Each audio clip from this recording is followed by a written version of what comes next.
Ever since Chad Powers tried out for the football team, we've been adopting the think fast, run fast mindset. Think fast, run fast. Think fast, run fast. Think fast.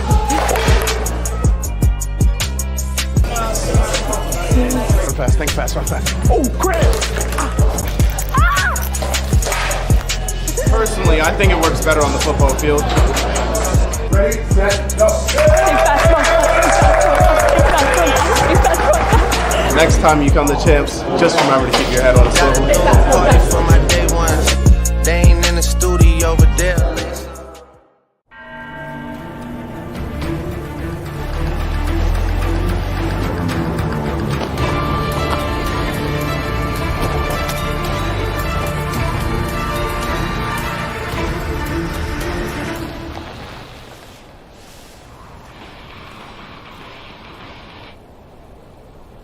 I think we went too high. Kia, movement that inspires.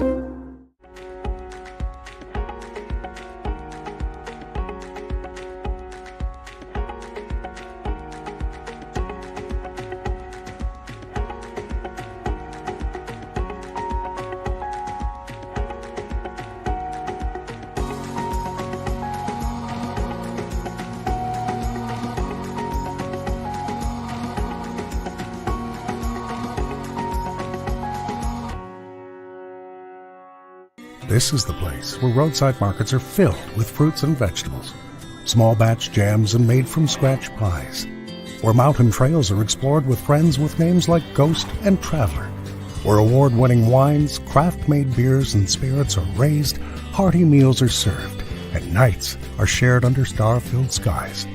This is Center County, Pennsylvania. To find out all that's happening, visit us at happyvalleyagventures.com. Hi everybody, Mike the Mailman here, to tell you about a State College company that will help you follow the Nittany Lions to their bowl game. Collegiate Athletic Travel. From charter flights and on-site motor coaches to professional staff, the entire trip is easy and carefree. And with their 47 years in the business, you know you're in good hands. You'll get a game ticket and a lot more. Make memories to last a lifetime. Be there next time with Collegiate Athletic Travel.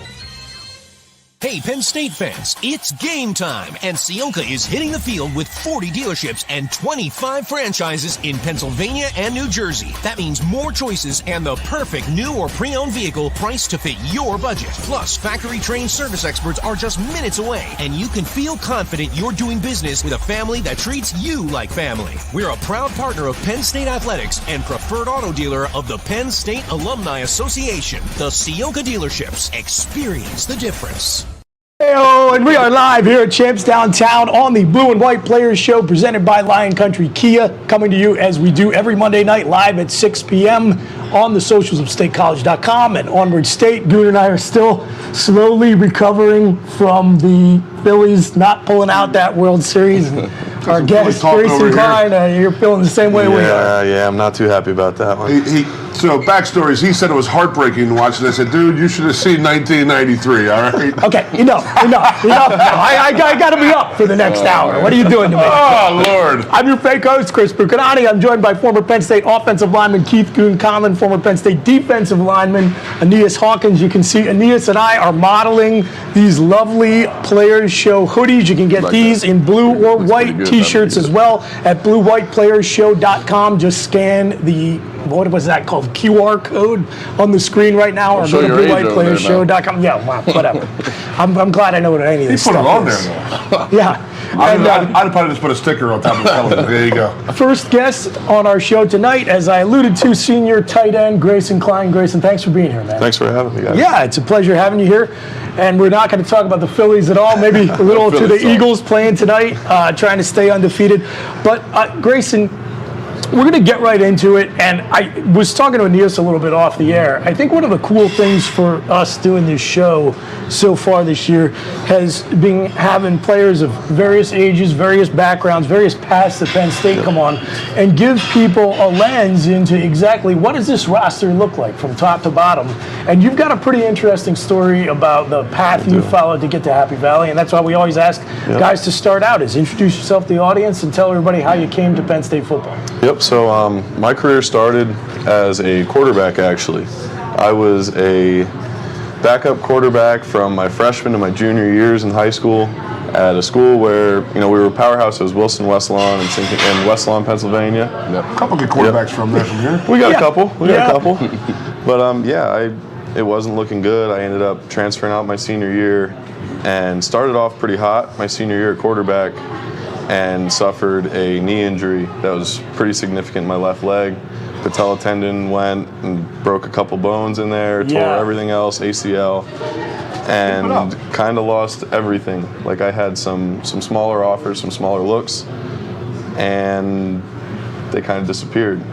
And Coach Franklin came into my high school, was like, man, like this isn't the end.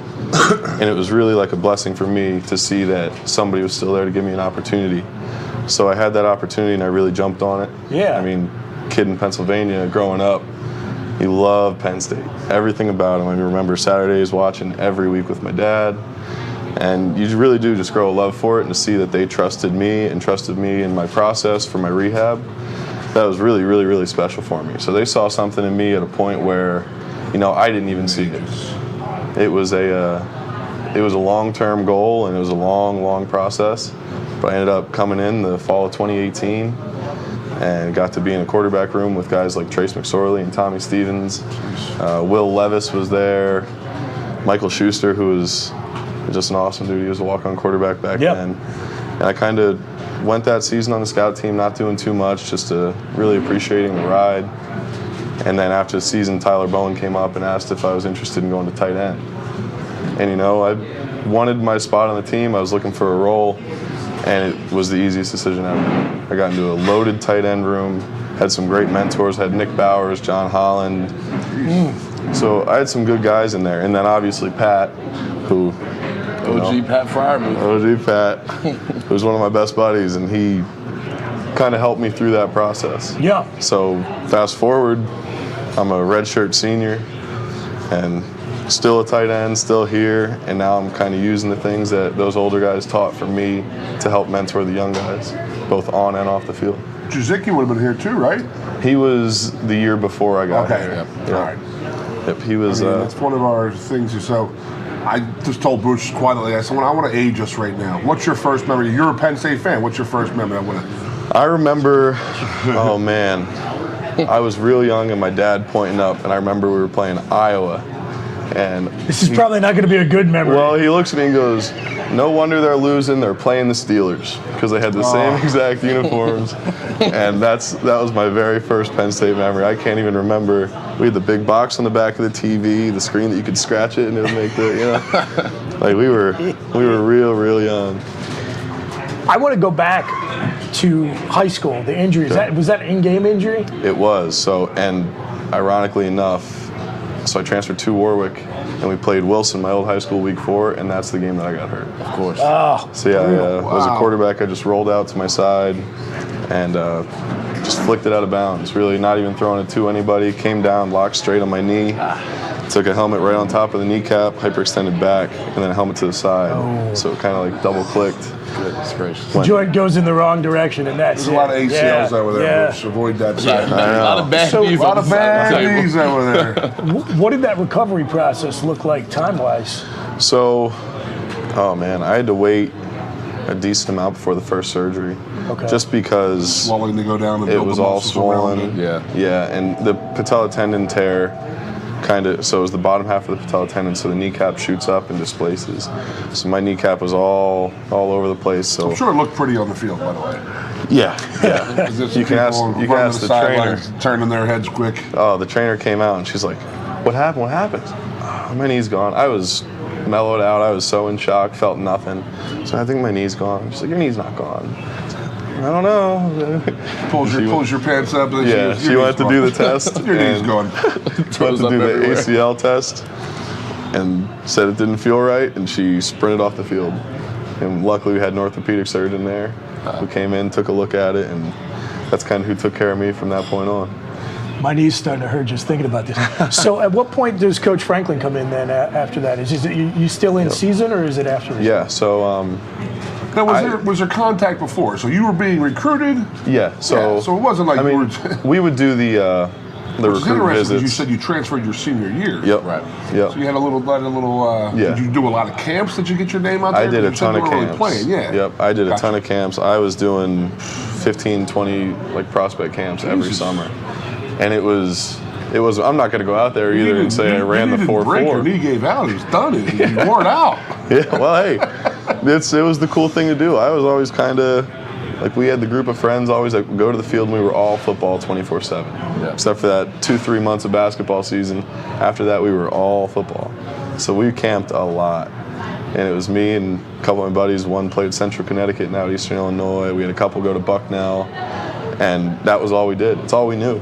We kind of stayed out of the light in high school, stayed out of all the drama, didn't really get involved with those types of crowds. And we would instead, Friday night, we'd go late night and hit a ladder at the field. It was just kind of who we were. And it's kind of cool. I got a little brother now coming up, and that's kind of who he is too. That is cool. So it's cool just to watch and see him go through that process now too. But I'm hoping his is a little different than mine. Just a little bit. Just a little bit? Yeah.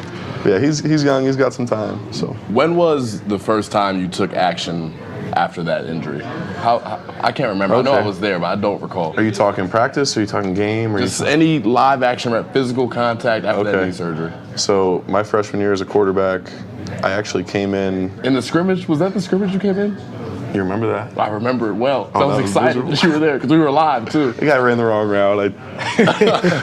We had an adjustment to We were chirping you pretty good too. I didn't know it was your first rep back. Oh yeah. From a catastrophic injury. I'm sorry. Yeah, it was the last rep of the scrimmage, so they let the kids who have no shot of playing get in. So there were me and Aeneas. Yeah, they're Grayson and I were chirping back and forth, and I'm there shaking, and the kid behind me goes, "The corner's playing cloud, throw the comeback." So I'm like, all right, that's all I know. Snap, look, throw the comeback. The kid runs a go. They jump the comeback and score. I remember that. And that was it. I looked at well, okay. Well, it can't get any worse from here. But no, you spend more time at quarterback today, or they make you tight end not practice? I had 2 or 3 more days. They let me ride out the season, throw in warm-ups a little bit. That was my last scrimmage. Yeah. That was it for the scrimmage. Yeah, so that was my first, thank you, Hawk, that was my first rep back. I didn't even remember that when I asked you that question. Oh, yeah, sure. My story is that I got recruited as a defensive lineman here. Okay. I said, I want to play defense. Oh, you're playing defense. You're playing defense. I mean, you know how it is recruiting. Mm-hmm. Oh, you're going to be one of the great defensive linemen in the history of Penn State. Because there's a lot of 6'8", 300-pound defensive linemen out there, right? I mean, that's a normal thing. So we had freshman practices with just helmets. I lasted a half of a practice. And then it was like, hey, after the winter break, why don't you go over to that offensive line guys and just see what you like over there. And that's the last time that was it. They put me out the pasture out there, so I spent the next 5 there. They already had your LOI at that point. Oh, there's no doubt about it. And I was like, this would make the team. Yeah, right. So, Grayson, a little bit off the field talk here. What did you study? So I studied criminology. Okay. And I just graduated with a bachelor's in criminology this summer. And now I'm back this year doing another bachelor's in sociology. Okay, very cool. Yep. So are you thinking you're already thinking ahead to post-college career plans? I am. I'm not quite ready to give up on football. And playing-wise, I know isn't really out there at this point for me, but I'm looking to get into like a GA spot somewhere, whether that be here, whether that be somewhere across the country. I figured, I was talking to some of the coaches on staff who were grad assistants or were grad assistants. They said you can go up to 7 years and you keep getting education. So I'm going to keep doing that and getting as much schooling and as much experience around football as I can. So you followed the team as growing up, which I love. I also like talking to guys about their level of awareness of Penn State football coming in, and it's great. If you learned about it from your first recruiting visit, great. Yeah. But I especially appreciate the long timers. Had you come up here a lot? Did you get to games as a kid? So it was tough. I got a lot of family. I'm one of 6, so I have 2 older sisters, 2 older brothers, and a younger brother. Yeah. So we were always kind of on the move. Sure. And from a young age, I was doing like a lot of the sports on weekends. Yeah, so right. We were traveling all over, whether it was wrestling when I was younger, baseball when I was younger, getting into football. It's tough playing JV football, youth football. You play on the Saturdays, so it was tougher. But I remember a couple games I got up. One was against Indiana, and it was a downpour. It was so miserable. And I remember sitting there, we're not leaving yet. My older brother wasn't as into sports, and he was just so ready to go home. He wanted no part of it. So we ended up leaving, I think, late in the third quarter, and that was, I think, one of the only times I got up. But, like, as a fan. As a recruit, 2016 Ohio State was kind of the point where I was like, this is real. I really, really, really want this. I keep telling guys that 2016 Ohio State game landed like 75% of the class. Oh, man. Yeah. We were all there. Yeah. I think everybody in our class was there. Or would you come? Yeah. No doubt. So then, just to kind of talk to you a little bit about perspective. First time out of the tunnel, actually, wearing the blue and white. Talk about that. You know, it's one of those things where you don't realize how big Beaver Stadium is when you practice in it or when you visit. Yeah. But when you come out of the tunnel and you see straight ahead, that's part of the crowd. Yeah. And you take another step and it gets a little higher and a little higher and a little higher. And then you're just like a kid in a candy shop. Your eyes are all wide. You're hoping, don't trip out of this tunnel. Don't trip out of this tunnel. And it was like you get chills talking about it. And it's just something I was fortunate enough, and you guys were fortunate enough to understand just how special that is, especially as a kid from Pennsylvania who grew up a Penn State fan and just understands the tradition that goes into all that.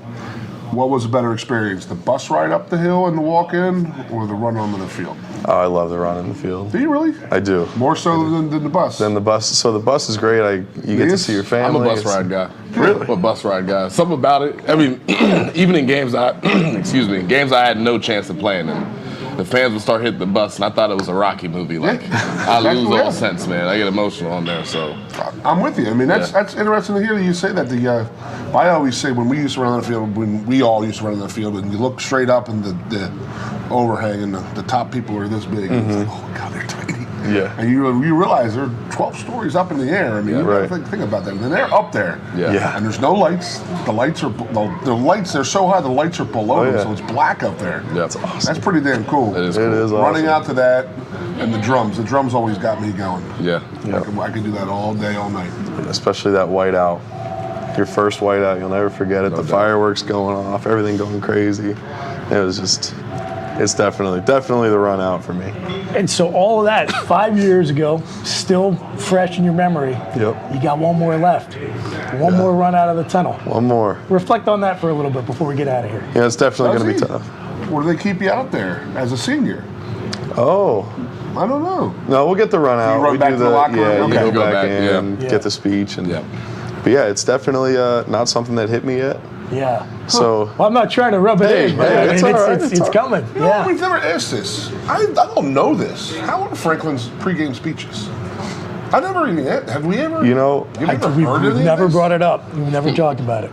I'll tell you, the old man's sucked. The pregame speeches stunk. He really did. It was the night before. And he would get you going. He'd be like sitting in the elevator, like, I want to kill somebody right now. I want to beat the crap out of somebody. That's kind of Franklin style too. Absolutely. A little bit. Get you more jacked up and in tune every game. I'll let you speak on it, but Yeah, he's the night before guy. His thing is, I told you what I needed to tell you last night. So he'll do the thing. He stands up and says, bring it up on, and he'll usually pick a coach. Yeah. And the coaches come in, and I mean, I don't know who your personal favorite was. I'm a Chuck Losey guy, or Sean Spencer too. Sean Spencer did well. Yeah. Invictus. Yeah. Coach Tyrone Smith just did a really good one before this last game. So he it clearly worked. It worked. Yeah. Do they know? Do they or does know? he put them on the spot? I think usually people say, "Oh, I'm interested in this one. I'm interested in this one" before the season. Yeah. And then he kind of gets a schedule and goes from there. Huh. Yeah, he's a before the locker room kind of guy. So he'll say what he needs to in the hotel. That's very similar. Yeah. My pregame speech was Temple at Franklin Field. Everybody's sitting there like, this sucks. Everybody's up sitting there, we're going to kill each other. They didn't really give you a blockbuster, They're like, did wow, they? whoa, there we go. Resume builder, though. Team captain night. 2-year team captain. Whatever, we won. Okay. Oh, I know, no doubt about it. That's good pretty stuff. cool to hear, though, about James. Yeah. It's nice to hear. I like that. Good stuff, good perspective. It's why we do this. Absolutely. Grayson, thanks so much for Thank joining you. us. We Good luck to you, appreciate man. you. Thank you very guys much. are having a hell of a season. We want to keep it rolling, get you into one of those New Year's Six bowls Absolutely. to cap it off. Ooh, baby. We appreciate Absolutely. you, and we appreciate you, our audience. Stay with us on the other side of the break. We're going to have defensive lineman Amir and Vanover joining us, so we're going to keep it rolling right here on the Blue and White Players Show, presented by Lion Country Kia at Champs Downtown. Stay with us. We'll be right back.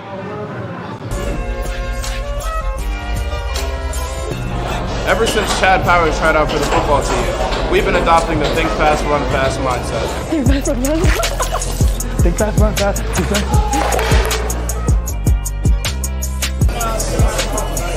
Run fast, think fast, run fast. Oh, crap! Personally, I think it works better on the football field. Ready, set, go. Next time you come to Champs, just remember to keep your head on a swivel. Party for my day ones. They ain't in the studio over there.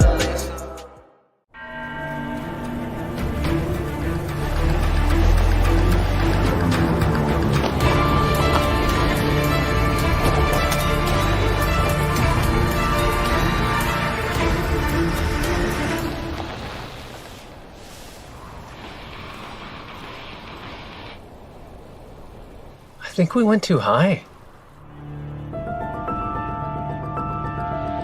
Kia, movement that inspires.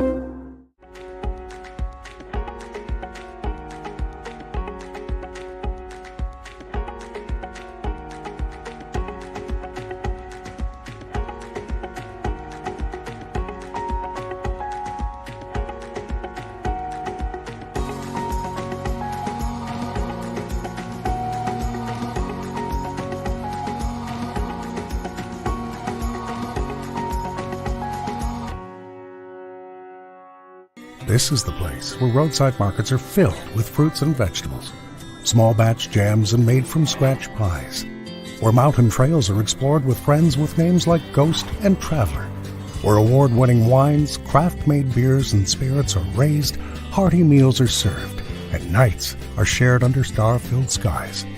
This is Center County, Pennsylvania. To find out all that's happening, visit us at happyvalleyagventures.com. Hi everybody, Mike the Mailman here to tell you about a State College company that will help you follow the Nittany Lions to their bowl game. Collegiate Athletic Travel. From charter flights and on-site motor coaches to professional staff, the entire trip is easy and carefree. And with their 47 years in the business, you know you're in good hands. You'll get a game ticket and a lot more. Make memories to last a lifetime. Be there next time with Collegiate Athletic Travel. Hey, Penn State fans, it's game time, and Sionka is hitting the field with 40 dealerships and 25 franchises in Pennsylvania and New Jersey. That means more choices and the perfect new or pre-owned vehicle priced to fit your budget. Plus, factory-trained service experts are just minutes away, and you can feel confident you're doing business with a family that treats you like family. We're a proud partner of Penn State Athletics and preferred auto dealer of the Penn State Alumni Association. The Sionka dealerships. Experience the difference.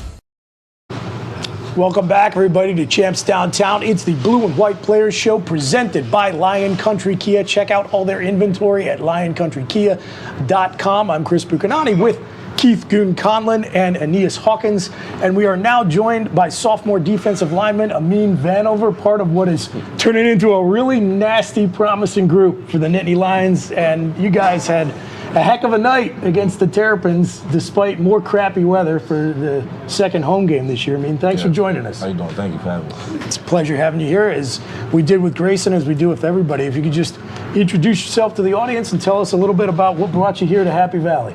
All right, so I'm from Newark, New Jersey. It's pretty rough. It's not easy to make it out. But I didn't particularly go to high school in Newark because my parents, I'd probably say 12 years old, my parents moved me to Roselle, New Jersey. Okay. And I started going to middle school out there. And then once I was done with middle school, I went to high school out there too. Yeah. So my first 2 years of high school was at Abraham Clark in Roselle. I didn't really have no offers or nothing. My school we was all right. We almost won a championship. We lost the semifinals. But then my second year, I ended up starting because like we didn't really have nobody on the team, and I was probably the next best person on the team. So, did you play defensive line and offense as well, or just? No, I only played defense. Okay. And I think I had like 9 sacks that year. But mind you, I still had no interest in. I didn't know about like getting offers. I didn't even know what like an offer was. I didn't know like that you go to college for free and stuff like that. So I just was like raw to everything. So I went to like work out with this one trainer, and his name is Billy Lopez. It was in, I forget what part of New Jersey it was in, but it was like probably like 45 minutes away from my house. And I used to drive like every 3 days a week to go train with him. And one time I went, and there was a high school coach named Augie Hoffman. He coached for Rutgers right now, but that was my high school coach. He coached for St. Joe's Regional in Montvale, New Jersey. And when I seen him, I didn't know who he was. I just was like, all right, I'm just continuing my workout. So the coach called him over. He was like, yeah, I got this 6'4", 250-pound defensive end. Like, you might be interested in transferring, coming to your school. But mind you, I still had no idea like what parochial school was. Like, so I'm like, all right. So he came up to me. The first things he said to me, like, what's your mom number? So me, I'm like, what you mean? Like, what's my mom number? Like what? Like, so I'm like, all right, mind you, I didn't even know that they like had a conversation because, mind you, I was doing my workout. So he was like, yeah, I just talked to Coach Lopez and he was telling me like, you might be interested in transfer. So I'm like, all right, I'll give you my mom number. So they had a conversation or whatever, and I ended up transferring to the St. Joe's Regional High School. Yeah. At the start of my junior year. And still I had no offers, no interest in nobody. So I played my first game in Florida. This is like, cause we had traveled for the first game my junior and senior year. I played my first game in Florida against American Heritage. Yep. We lost by 3, I think it was 17-20. And after the game, I got a phone call from Rutgers and Boston College. Those were my first 2 offers. Yep. Wow, right after your first game of your junior year. Yeah. Okay. I didn't even know. I'm like, what you mean? Like, yeah, you're going to college for free. And I'm like, and I just called mom. Like, I still didn't know. I called mom, she just started crying. Like, and then from there on, I just started getting more and more offers. I think my senior year, we played a team in Cali for the first time. I think it was called Cardinal Hayes. Yep. Yeah. We played them. We ended up beating them. They had a nice running back, though. I think he went to Cal. But we ended up winning that game. And, yeah. Around that time, I think I started to, like, had to simmer down to, like, the offers that was, like, really interested in me. I think I had, like, 40-some offers around that time. So I ended up Penn State was like one of the closer ones that I really was I like a lot because of like the family orientation around here and like the brotherhood, and I also seen like they was getting like 40 sacks a year, and I'm like, hold up, I might have to go join that. Like I need to, you feel me, like do that. So. That was a big part of their recruiting pitch. Yeah. Was just the 40+ sacks for, I think it was like 3 years in a row. Or, yeah. I mean, where Spence had those guys rolling, that got a lot of guys in the door. So you were one of them too that was like, I want to be a part of it. Yeah. You were here when he stepped on campus, right? I was. What I'm hearing right now is probably one of the rawest cats I've ever seen. I mean, you didn't know what a high school college offered your junior year going in. Yeah. Now, that's fantastic that somebody took you aside and plucked like, you and put you into a new school like that.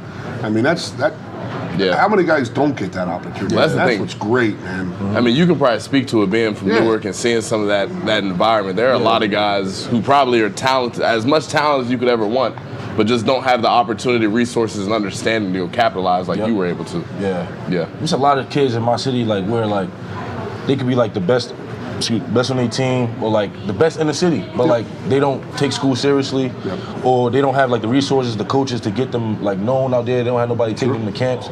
Shout out to my Pop Warner coach, his name's Abdul Cherry.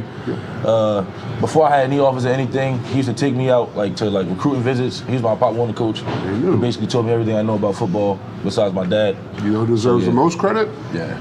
Your mom. Yep. Mom, dude. She knew. I forgot to say. She knew. Yeah. So my high school was also an hour away. So when I transferred, it was an hour away. So me and my mom used to wake up at 5:30 every morning because she had to make it to work by 8 o'clock. So I used to wake up 5:30 every morning, drive an hour away, and then she used to have to make it back to work and then come pick me back up an hour It's away. a big time commitment for her. But she knew what your future could be. Yeah. And she kept you out of it, of what the bad stuff that could have gone down. You got some good coaches, and I mean, and now you're playing on national TV. You're at Penn State. Had a nice sack high this school weekend. teams have been playing all over the damn country. I mean, what did you play in Puerto Rico your first year? He's played everywhere. In Florida, California, like man. Global sensation. How about that though, right? Like a talent that the minute you get him on the right stage, the offers come pouring in. Yep. But like you were saying, if you're off people's radar, what a difference that makes. So what were some of the other schools who recruited you against Penn State? Who else was in the mix? So I think the schools that was trying to give me the most was Virginia Tech, Penn State, Alabama, and who was it? Wisconsin, if I'm not mistaken. Oh, okay. Yeah. Yep. I had those 4, and that was right around the time it was like ended my junior year, and I was like, I'm ready to commit type. So I'm like, all right, I'm gonna just narrow these offers down. I think I came up with a top 3, but I don't remember. I think the 3 schools was Penn State, Alabama, and Virginia Tech. And I'm like, my mom, I don't really want to get too far away from my mom. Can I answer this? Yeah, go ahead. You don't want to go too far away from your mom. Yeah. That's good though. That's great. Yeah, that's real. I'm like, I don't want to go too far away from my mom, Damn so right. I'm like, all right. Penn State began 40 sacks a game, and it's just as much of a big stage as anybody anywhere else in the college. Mind you, I had no idea about the whiteout or nothing. And I came in my freshman year here. It was 2020, where it was like no fans in the stadium. So I'm like, I don't really know. That was your freshman year. Yeah. I didn't know nothing. I didn't know what it was like to be a whiteout. Nothing. I blame Aeneas. What did you say? I blame Aeneas. Yeah, pretty much. But real quick, little side story. When Amir first got here, okay, he was so talented that he traveled as a freshman. Okay, they had just started traveling me in that 2020 year.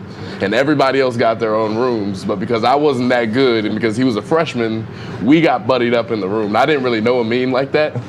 Stand-up comedian if football doesn't work out. He would be up on FaceTime for hours.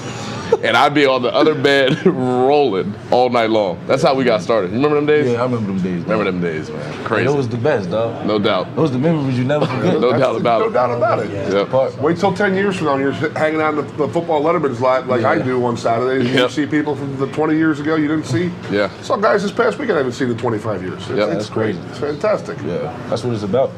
So what's the go-to? Your comedian role. What do you do? You get your own stuff, or you impersonate? I got my own stuff. I'm just funny. Like, I'm just naturally funny. He is funny. You got a Franklin? Not yet. Not for the live air. He doesn't. That's so funny, man. Yeah. No, I mean, I don't want to shift the topic on you at all, but you know, you had a good game against Maryland. You're starting to develop into the player that everybody knows you're capable of being. We got to talk about your sack celebrations. Do you practice? Because that was one of the most embarrassing. Yeah, that was bad. I ain't gonna care. You had no plan. Nah. I just blame it on the weather. It was bad weather. So I'm like, in my head before the game, I'm like, all right, I'm gonna get a sack. You know, you got to tell yourself before it happened. You got to talk yourself. Right. Speak it into existence. Speak it into existence. So Yes, I'm sir. like, all right, I'm gonna get a sack. I'm gonna get me a sack, regardless of what time of the game. It don't matter what. I'm gonna get me one. So I get the sack. Mind you, I wasn't even expecting it. Like I did a move I ain't never even did before.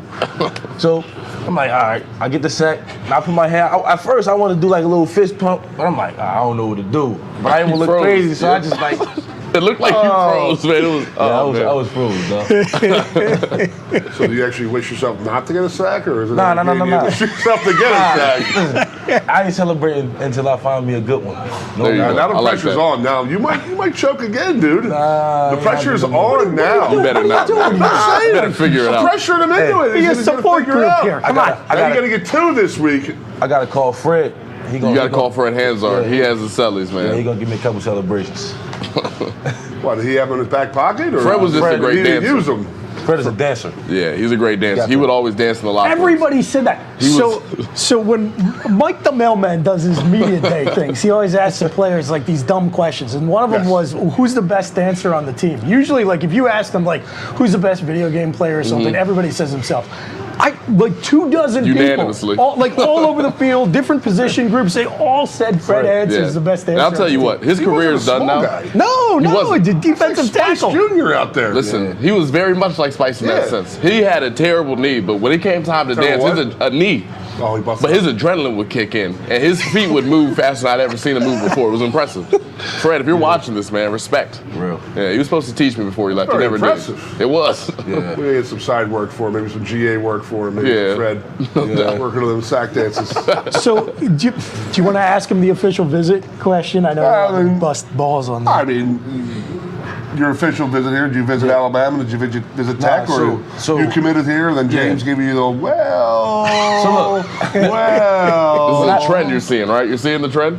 Yes. Go ahead. So when I committed here, I didn't really. It was like around COVID, so it wasn't really giving out no more. Like nobody was really doing any official visits anymore. Because no one had any idea who was going, who was staying. Yeah, so I didn't really have a chance to do all that. But I don't really think he would have wanted me to go anywhere else anyway. So You definitely would not. You would not. Yeah, there's no question about it. Yeah. So you commit to Penn State.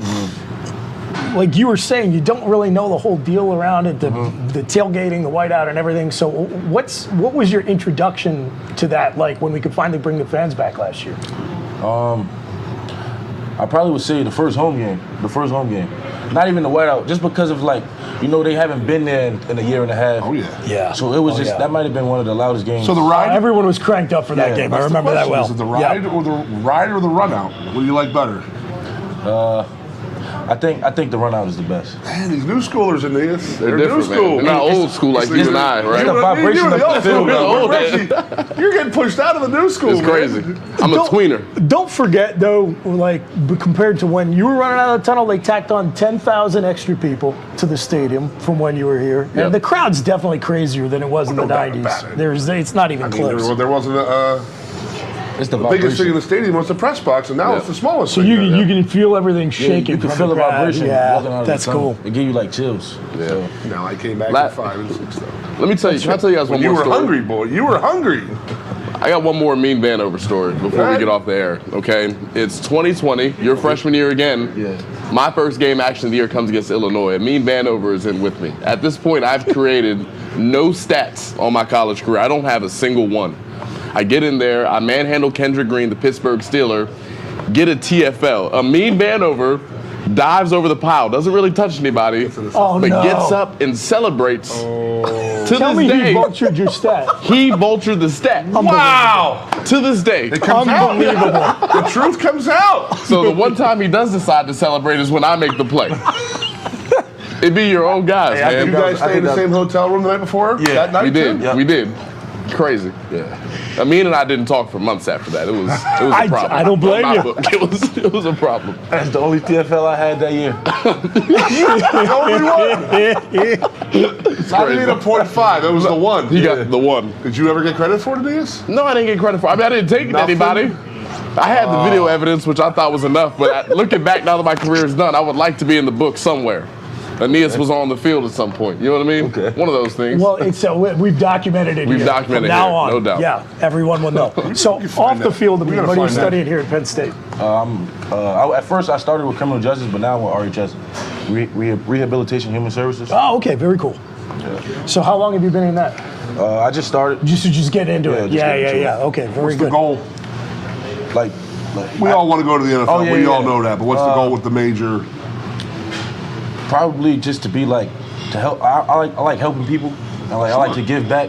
Yep. So I feel like my major is like dealing with like giving back and like helping people like they don't have and stuff like So that. you're saying rehabilitation, is that more of a drug and alcohol thing, or just like wayward youth type of thing, or social work? I would take it to like the drug and alcohol part because like where I'm from, like it's a lot of kids, young kids strung out on like drugs and stuff like that, and they don't really make it past young ages. So yeah, you want to give back, man. I love that. Yeah. That's honest to God, that's the Penn State way right there, man. Awesome. You came to the right place. Yep. Yeah, we're glad to have you here. We're glad to have you joining us tonight. Everyone is, behind you guys. You're having a great season. We are rooting you on to finish out the season strong. Go 1-0 twice and get into one of those New Year's Six Bowls. And I think you got your best football still waiting ahead of you. There's a lot of exciting stuff ahead of you. And for all the Nittany Lions fans out there watching, we're going to be back. Goon and Aeneas and I are going to wrap this up. We appreciate you watching us here on the Blue and White Players Show, presented by Lion Country Kia, live from Champs Downtown.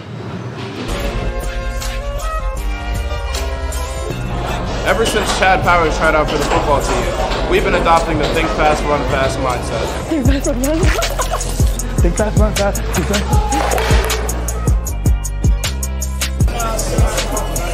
Run fast, think fast, run fast. Oh, crap! Personally, I think it works better on the football field. Ready, set, go. Next time you come to Champs, just remember to keep your head on a swivel. For my day ones, they ain't in the studio over there.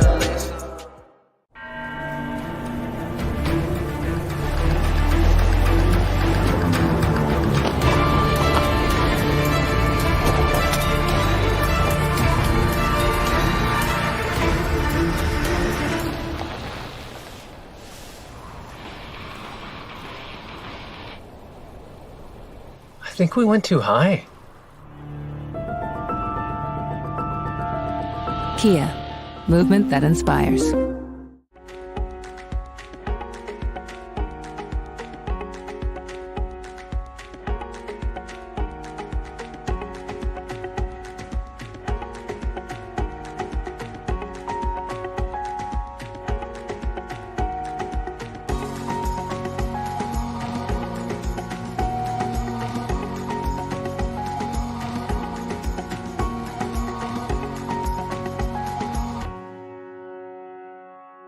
This is the place where roadside markets are filled with fruits and vegetables, small batch jams and made from scratch pies, where mountain trails are explored with friends with names like Ghost and Traveler, where award-winning wines, craft-made beers, and spirits are raised, hearty meals are served, and nights are shared under star-filled skies.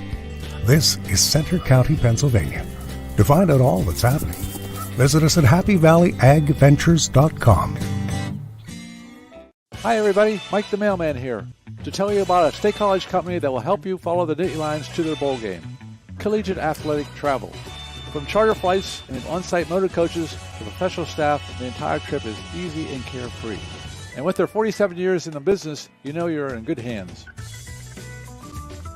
You'll get a game ticket and a lot more. Make memories to last a lifetime. Be there next time with Collegiate Athletic Travel. Hey, Penn State fans, it's game time, and Sionka is hitting the field with 40 dealerships and 25 franchises in Pennsylvania and New Jersey. That means more choices and the perfect new or pre-owned vehicle priced to fit your budget. Plus, factory-trained service experts are just minutes away, and you can feel confident you're doing business with a family that treats you like family. We're a proud partner of Penn State Athletics and preferred auto dealer of the Penn State Alumni Association. The Sionka dealerships. Experience the difference. And welcome back, everybody, to the Blue and White Players Show, coming to you live as we do every Monday night at 6 p.m. from Champs Downtown, giving you perspective on the 2022 Penn State football season from current and former Penn State football players. Speaking of which, I've got my old school and new school here. Old school. Yeah, old school. According to the way you guys are. Come on, man. I've got the grumpy old man and the grumpy old man at heart. Always TFL, get off my lawn. Jeez. That was a good story. I know. Thank you for that. So what did we figure out off the air?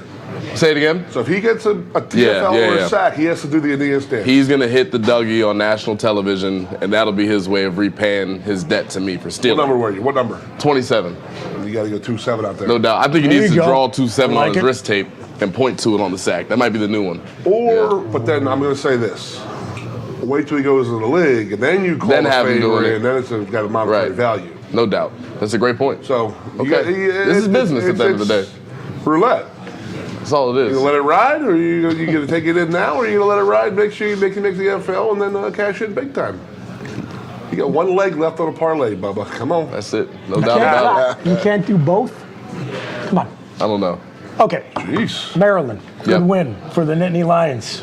We talked about it last week. We're still salty about that handshake. Yep. I think a lot of fans are. Yep. So is James when I was Put it told? to him again. Yeah. Oh, yeah. Yep. Yeah. Yeah, that's what they said last week. They showed it to the team at the beginning of the week, which I like. Yeah. I mean, he's been doing that for years now, too. I thought maybe this year he'd stop. No, to hell with it. Nah, he'll continue to beat that horse. That video should be shown for 100 years. I think it will be. It was the most disrespectful thing I've ever seen. I mean, I think Jim Harbaugh might show that Michigan tunnel when they play Michigan State for the next 25 years too, and talk about disrespect. Yeah. So that's how angering it was. No doubt about it. Because you still got to respect your opponent a little bit. I mean, as much as you hate them and want to beat them and this and that, you still got to respect them. So. Yeah, there's a standard. There should be a standard, that is. Not on the field, obviously. Right. You do what we did this past weekend, that's what you do to a team like Maryland. Well, I was just going to say, so we're in the midst of this stretch where we are playing teams that, look, objectively, you can look at the rosters and see there's a talent disparity. Yep. But when you've got that, in my opinion, if you want to be taken seriously as one of the top 10 programs in the country, which Penn State is absolutely in the conversation to end the season as, you got to, week after week, you got to do to those teams what people expect you to do. Make the easy work look easy. Yeah, absolutely. And Indiana, Maryland, we got another one coming up this week. Yep. Like, these are teams you got to beat convincingly. You want everybody to be comfortable by the half. Yeah. And, be going deep into the depth chart in the second half of the game. And for the second week in a row, that's what we got. Even though the weather conditions were absolute dog poop. I think the key to me is because we've had games like that where we should dominate, we don't. Yeah. I immediately think of the 9 overtime game against Illinois, right? Yeah, let's not. But yes, we don't need to talk about it. Yeah, let's leave that alone. You're right. But there are a lot of aspects of this current team that are preventing them from looking that way against teams they should dominate. They have a run game now. The pass rush is starting to kick. Offensive line greatly improved in pass pro. Even the backups. Drew Shelton's a true freshman stepping in. How about it? And he's balling. So again, it speaks to the depth. I know Franklin hammered that in the offseason. 4-minute offense is my biggest thing. 4-minute offense. Talk to me. Got to get. It's a 2-minute drill. And then you 4 minutes, you got to get a couple first downs. Yep. Let them call their timeouts, get a couple first downs, milk the clock down. There were years here where we were taking 35 seconds off the clock on three pass plays. Yep. We got to be able to run the ball when they know it's coming and still be able to get a first down. No doubt about it. That's how you dominate games. That's how you end games, punish teams. Yep. Would you say we're seeing some of that now? Yeah, we're getting there. Yep. I don't know what the hell happened to Michigan. I really don't. I just think it was a bad game all around, up and down. They played sky high, and the ball was just rolling our way that day. I mean, Chris and I have talked about it on our radio show, and that is that Ohio State has been the top for 10 years, 15 years now. So we're built to beat them, and that's why when people ask why are we competitive against Ohio State all the time, and then seem to get destroyed by Michigan. Yep. So Harbaugh has an old school Michigan team, an old school Big Ten team, and they're going to mash you. If you can't match up with their offense, and then Ohio State has a 7-on-7 type of offense. Spread you out, beat bunch of athletes. And I watched their game today on 60 Minutes, the Big Ten at 60. Dude, they're unbelievable. They are so explosive. What we saw in the fourth quarter, when they scored 4 touchdowns against us, that's what they were doing in every game this year. We just held it off for a long time. So, nationally, people are just saying, what happened to us against Michigan? I just think it was a bad game. I really do. I mean, that's the only way I can really explain it. I mean, Michigan was firing on all cylinders that day. Yep. We had an off day. Yep, I agree. So now we got to finish the season up right now, obviously versus Rutgers and then Michigan State. And we're talking off the air about the different options and stuff like that. And the players know what their options are. And we knew what we were going for. I mean, that was a big thing. Yep. It's a reward for you as a player. I mean, you know how it was. Yeah. Those bowl games are good times. That's the best time of the year, brother. Yeah. Best time of the year. It's. I was just talking to another player on the team, and I was saying, Tuesday and Wednesday hard hat practices don't feel that way when you're in Florida and you're in California or Texas doing it. It's refreshing. It's like a Tuesday, Wednesday hard hat practices don't feel that bad anyway when you're winning too. No doubt. You hurt a lot more when you're losing. No doubt. So since we're talking bowl scenarios, I have a question about that. So because the playoffs have sucked up so much of the fan attention and just the bandwidth of everyone around college football, a lot of people say that the other traditional bowl games don't mean quite as much as they used to. Rose Bowl doesn't mean as much as it used to. New Year's Six doesn't mean as much as it used to. Are you buying that? I mean, from a player's perspective, the difference between going to a New Year's Six Bowl that's, one of those 4 that's in the non-playoff rotation for the year versus like a Citrus Bowl or an Outback Bowl or something. Are you feeling that difference as a player? Yeah, I mean, obviously the playoffs, it's what everybody's aspiring to. Yeah. It gets more emphasis and a lot of attention. But as a player, you know, the Rose Bowl is still the Rose Bowl. Absolutely. Even to a bunch of young guys who have dealt with the playoffs for a few years now of their lives. Things like the Cotton Bowl, the Sugar Bowl when it's not a playoff. You know, the top four. There's still significance Bowl, there. I will Orange say, Bowl. you know, if you play in a lower tier game, you know, in some ways it doesn't feel the same. But the Tax Slayer Bowl wasn't exciting before the playoffs, you know. And that much hasn't changed. So I mean, the good thing about the Citrus Bowl is that you're always going to draw a good opponent because you're going to play an SEC team. Right. But to me, like, I feel like when you are trying to make an argument for momentum around the program going into the offseason, and that's with fans, boosters, recruits, administration, you name it, being able to tack on that New Year's Six, like, that means something. Absolutely. And I think it raises the standard, too. So, like, as a player, when you go into winter workouts, and you just played in the Rose Bowl, you know, there's not much higher that you can go. And you know, if you want to take that next step, it takes more. And it keeps everybody dialed in. So I think there's still value in those New Year's Sixes. I mean, he is right with the lesser tier bowl versus Cotton Bowl, still the Cotton Bowl, Rose, Fiesta, Orange, and Sugar Bowl. With Sugar Bowl's out of the equation, right?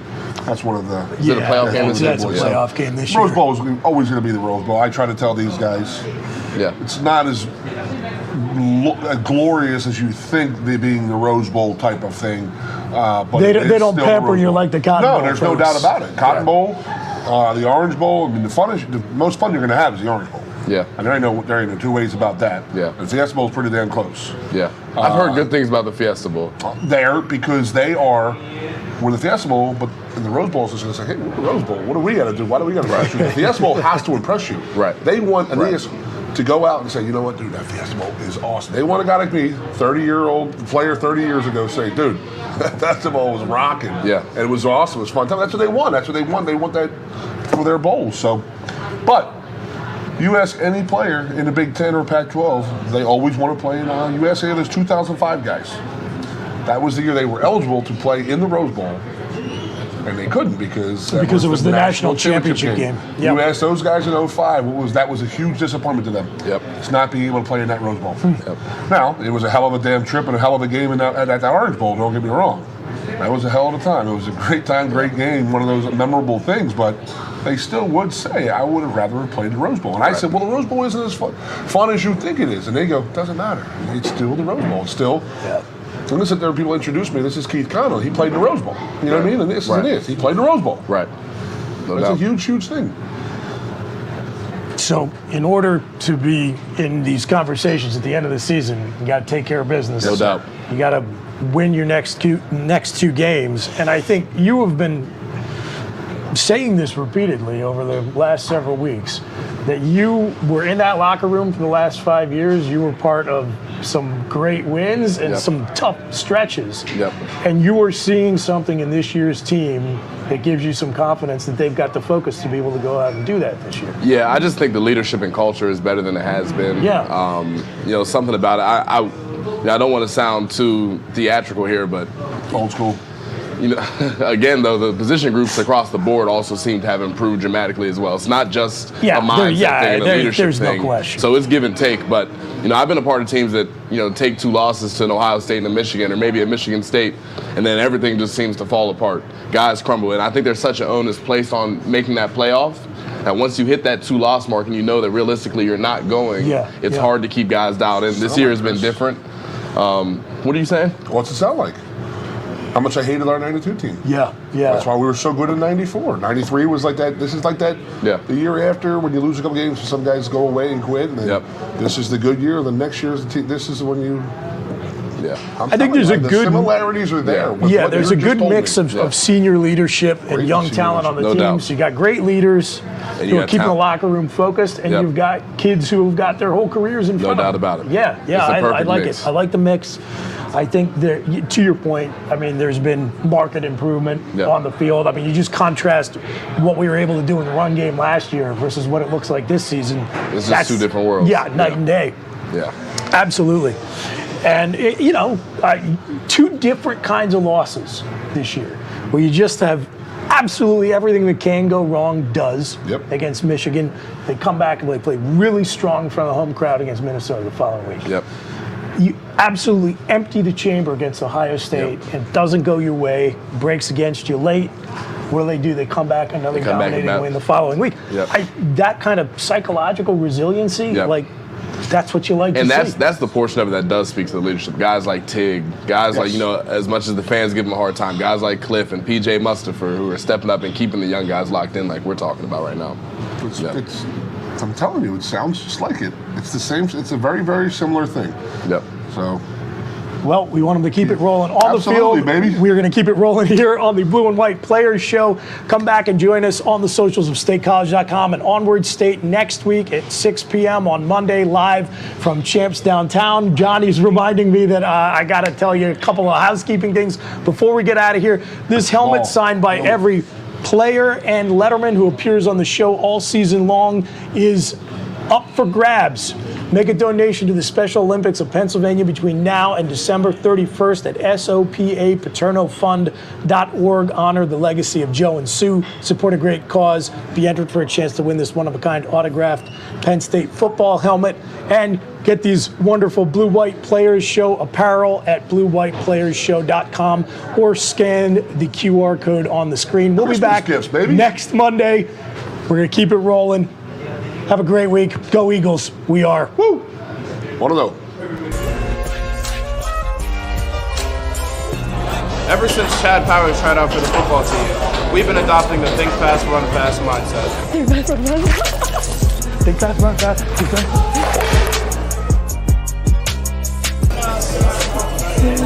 Think fast, run fast. Oh, crap! Personally, I think it works better on the football field. Ready, set, go. Next time you come to Champs, just remember to keep your head on a swivel. For my day ones, they ain't in the studio over there.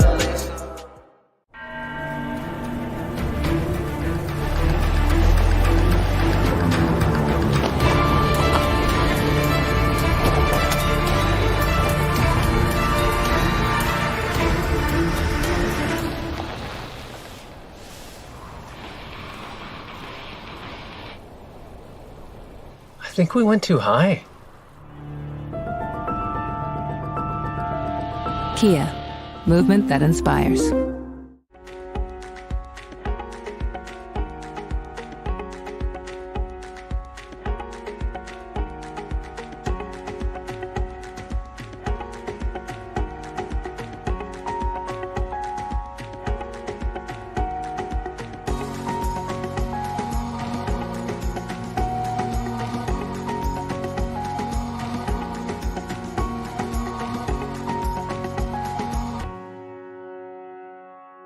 This is the place where roadside markets are filled with fruits and vegetables, small batch jams and made from scratch pies, where mountain trails are explored with friends with names like Ghost and Traveler, where award-winning wines, craft-made beers, and spirits are raised, hearty meals are served, and nights are shared under star-filled skies.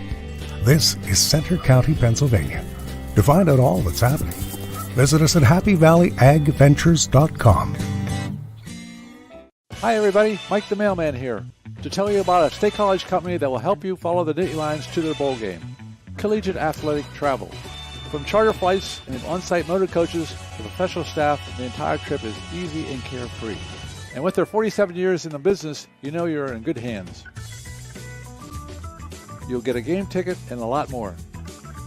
Make memories to last a lifetime. Be there next time with Collegiate Athletic Travel. Hey, Penn State fans, it's game time, and Sionka is hitting the field with 40 dealerships and 25 franchises in Pennsylvania and New Jersey. That means more choices and the perfect new or pre-owned vehicle priced to fit your budget. Plus, factory-trained service experts are just minutes away, and you can feel confident you're doing business with a family that treats you like family. We're a proud partner of Penn State Athletics and preferred auto dealer of the Penn State Alumni Association. The